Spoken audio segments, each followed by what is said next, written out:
चलिए, इस वाले शॉर्ट्स में एक बार पीई रेशियो को समझते हैं। पीई मतलब प्राइस टू अर्निंग रेशियो को समझते हैं।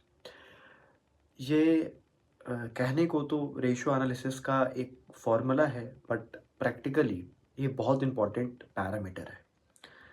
लाइफ में कभी आप इन्वेस्टमेंट करने जाओगे, किसी कंपनी के शेयर्स आपको ख़रीदना है, तो बहुत इंपॉर्टेंट रोल प्ले करता है पीई रेशियो।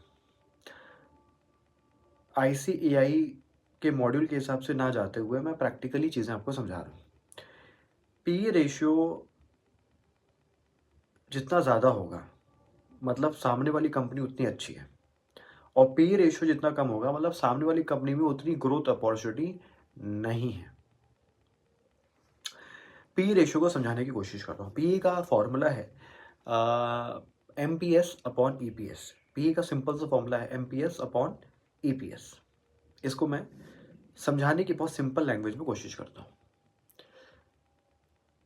फॉर एग्जाम्पल, एक ए कंपनी है जो ग्रोथ ओरिएंटेड कंपनी है, मतलब जिसमें मैं पैसा डाला तो 4-5 साल मेरा पैसा सेफ भी रहेगा और ग्रो भी होगा। ठीक है, मैंने उसमें 500 रुपये डाला और मुझे उम्मीद है ये कंपनी मेरे को 50 रुपये की अर्निंग करके दे देगी इस साल के एंड में। मतलब मैंने कंपनी को कितना दिया? 500 रुपये।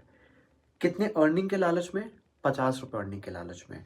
मतलब मैंने 50 रुपये कमाने के लिए कंपनी को कितना गुना पे कर दिया? 10 गुना पे कर दिया। मेरी बात समझना, एक कंपनी है जो ग्रोथ ओरिएंटेड कंपनी है, जिसमें पैसा डालूंगा तो मेरा पैसा सेफ भी रहेगा और अच्छा खासा ग्रो भी होगा। कितना मैंने पैसा डाला? 500 रुपये, और मुझे कितना अर्निंग एक्सपेक्टेड है? 50 रुपये। मतलब मैंने कितना गुना पैसा डाला? 10 गुना। वही ये कंपनी भी है जो काफ़ी मैच्योर कंपनी है और ज़्यादा ग्रोथ प्रोस्पेक्ट कंपनी में है नहीं। जैसे पी एस यूज कंपनीज की आप एग्जाम्पल ले सकते हो, O N G C, N T P C, SAIL, GAIL, ये सब चीज़ें। उसमें मैंने मान लेते हैं 500 रुपये डाला,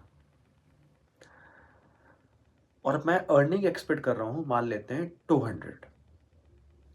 मतलब मैंने एक बी कंपनी है जो बहुत ज़्यादा ग्रोथ प्रॉस्पेक्ट नहीं है, मैंने उसे 500 रुपये डाला, बट मुझे उम्मीद है ये कंपनी मेरे को 200 रुपये साल के एंड में कमा के देगी।